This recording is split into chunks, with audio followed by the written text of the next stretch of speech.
If you ask me what my biggest frustration is, it's like, why aren't we 5xing every year? Where is this non-linear growth? I have tried everything. I have tried to sell to every customer. I've tried every process. I've heard every type of person. You're like frustrated and you want to tear your hair out. But you have to trust it, that you just need to keep knocking, keep listening to people who have more of you. So frustration drives the desire to learn. The desire to learn forces you to meet people who know more than you. And past failures encourage you to listen. Welcome to this week's Mentor Moment with me, Gary Fox. This week, your mentor is Charlie Butler, the CEO of Bounce Insights. This was one of our most popular episodes of the whole year last year. Here, Charlie teaches us how to find answers to really difficult questions in our business. As founders, we need to make bets, but Charlie teaches us that no bet is beyond interrogation, and the answers we need are in the most unlikely of places. How do you approach decision making then?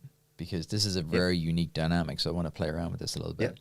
Co-CEOs, 4 co-founders, how do you make decisions? How does shit get done? High performance builds trust, and trust builds good decision making, is how I would describe it. We know that we are very good in our individual domains, and that for a person to get in the way of someone's decision making in that domain is terrible for the business.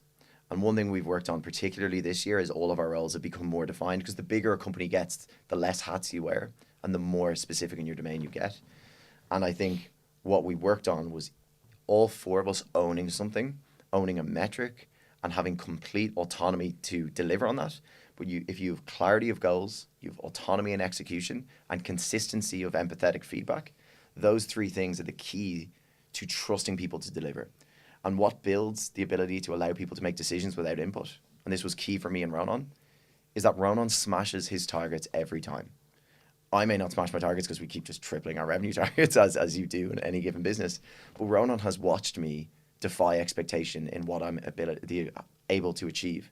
So that builds trust in how you make decisions. So would Ronan make different decisions to me, and would I make different decisions to Ronan? Yes. But I would prefer the 80% decision quicker. And what I mean by that is, if we sat in a room and we tried to get to the 100% decision, the business would move too slow for us to grow at the non-linear growth that we're pursuing. And I remember hearing Barack Obama talk about the 51% decision. So he was like, I'm making decisions as the president so often that I need to get to 51%, and then I deliver and I execute and I do not look back. And yes, Barack Obama probably made a load of terrible decisions, and I think it's probably documented that he did. Probably also made a lot of very good decisions, and that's the way you need to think of it. Is it deeply uncomfortable? Yes. Is it terrible when you watch someone make a decision that you think you would have done something differently? Yes. But you have to live with that, and you have to trust the process. And I think that's the type of culture we've tried to build in the whole company. And we try and live it through our actions, not through our words. So Josh, you own that metric. And last quarter, Josh and Brandon had the best quarters they've ever had last quarter. And what did we do 6 months ago? We gave them independent, clear goals. We allowed them to deliver on it. And we removed Ronan, who would have been overseeing them, away from it, because Ronan had too much other stuff to focus on. What happens a quarter later? Brandon and Josh have absolutely blown it out of the water. It's amazing, isn't it, when you trust people who are good? So You make it sound so simple. It's not simple. But it's not simple. 5 years of failure, and in my team, I definitely don't have it perfect. How did you get to this? Because this, as a young startup, like what you're just dropping so much clarity of knowledge here. How did you get to this? Because this, as a relatively early stage, I know you're not really early stage, but in the grand scheme of things, you know, if your career is going to be 40 or 50 years, like this is early in your career. How have you guys come to this level of understanding and decision making? Seeking advice from people who know more than you is probably the most important thing. But actually wanting to listen, I think I mentioned this a few times, is key. I think the way that you take this on is by speaking to people who know about it and then putting it into practice and failing until you get it right. And I know that's probably not the perfect snippet of advice that you can give, but how did we learn? It was a desire to learn.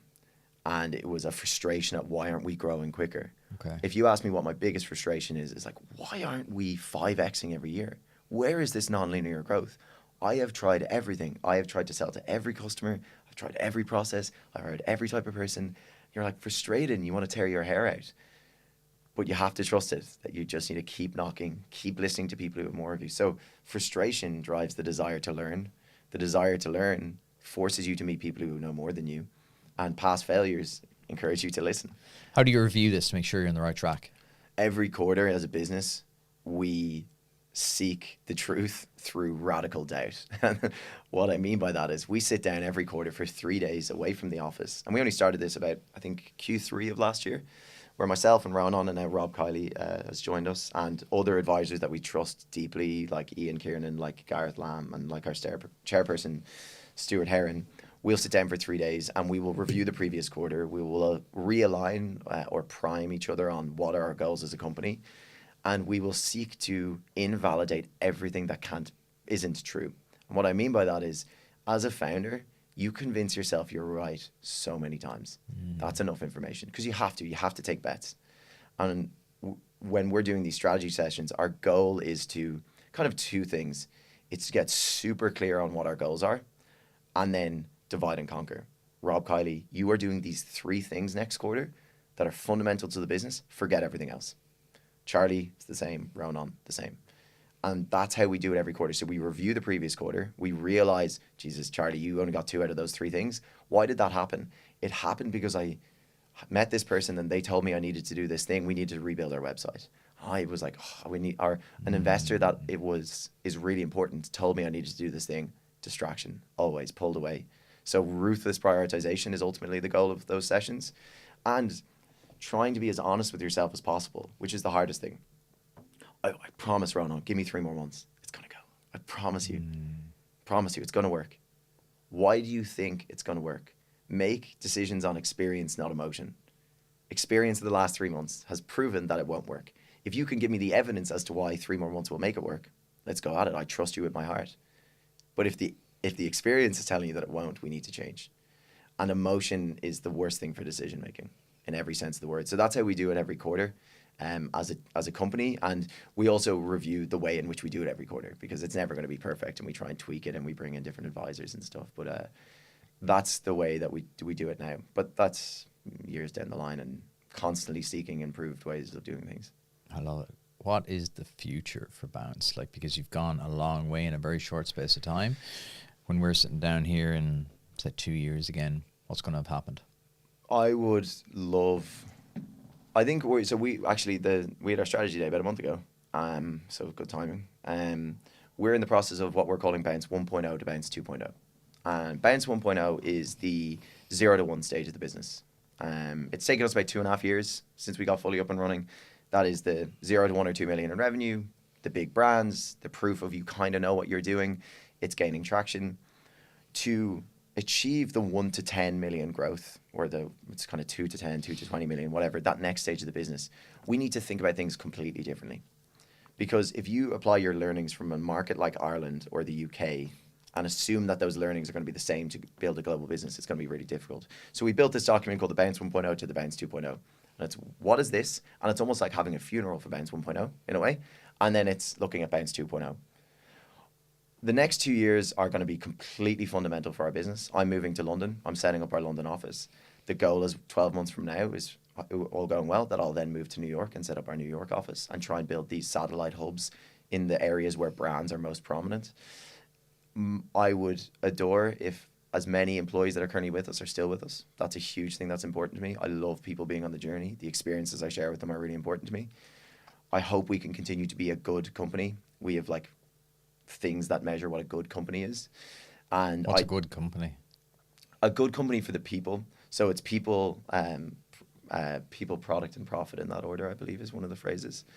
So I want the people that if Bounce blew up in a year's time, that they said that was the best experience of their life, and that they independently have accelerated growth in their individual development or their career developments than they ever would have gotten in another company. That's what I seek. I fail at it, but I can strive for the ultimate goal. There's many other things that make a good company, of which I'm still trying to figure out. But for the people, that's really important to me, that I'll try and benefit for. And what that means is I will never pursue unnecessary growth and compromise on the people. I talk about for that myself. I do not work longer than 10, 11 hour days, ever. ever. It's a rule. No longer than 12 hours. No. Just So dawn to dusk. I and that's like with the lunch break. I'm not like I don't work evenings. I start earlier. I have my lunch break. I'd never work in the meeting. If any founder tried to have a meeting on the weekend, any employee, I would be, you're not the employee for us. It's the type of business I want to build. It's my company. I decide to run it that way. If you're an investor who wants me to work 120-hour weeks, burn my relationship with my family and friends, I'm not going to do it. So that's just how I am. So that's the type of company we try and build. I respect that a lot because I think that's the modern entrepreneur. I talk about this a lot. I feel in my core there's a shift. It's probably a shift in my own bias, but I feel that there's a shift in entrepreneurship, that the old model of like, oh yeah, you know, I'm going to grind it out for the next 10 years and then I'm going to sell. And a lot of stuff you've said have kind of rang true. So my biases are in full swing here today. Yeah, but I'm 25, all right? And what is, as an investor, what I would say to them is, what's going to get me to build Bounce for the next 10 years? Is it working on weekends, or is it allowing me to have holidays? Is it allowing me to have the weekends I want? I was at All Together now last weekend, had one of the best weekends of my life. Imagine an investor going, you need to work through the weekend. No. But what's going to cause me to go 5 years longer? So longer time horizons, and how we believe you do that is, so that's the reason for like long time horizons, but also look at it from an employee's point of view. We had that model of clarity of goal, autonomy and execution, consistency of feedback to that person. If that person is tired, run down, they're not going to make good decisions, which means they will not hit their goal. I will not trust them to hit their goals because I'm watching them make poor decisions. Poor decisions come from sleep deprivation, overly stressed, all that sort of stuff. So it's really, really important to me. So sorry, I'm derailing from your question, but in 2 years' time, I hope that we are much bigger, of course. How much bigger? I don't know. I'm going to be as big as I possibly can. I will want to be as global and as world-class a product as I possibly can. And I hope to continue our DNA as being a disruptor and to be a person who is customer-obsessed and competitor-aware. I want to be obsessed with the industry. I want to disrupt it. I want to continue listening to customers. And I want to continue growing at as fast a pace as possible while protecting what's important to me. If you enjoyed that chat with Charlie, I guarantee you, you'll love the whole conversation. So go back to episode 294 or click the link in the description below.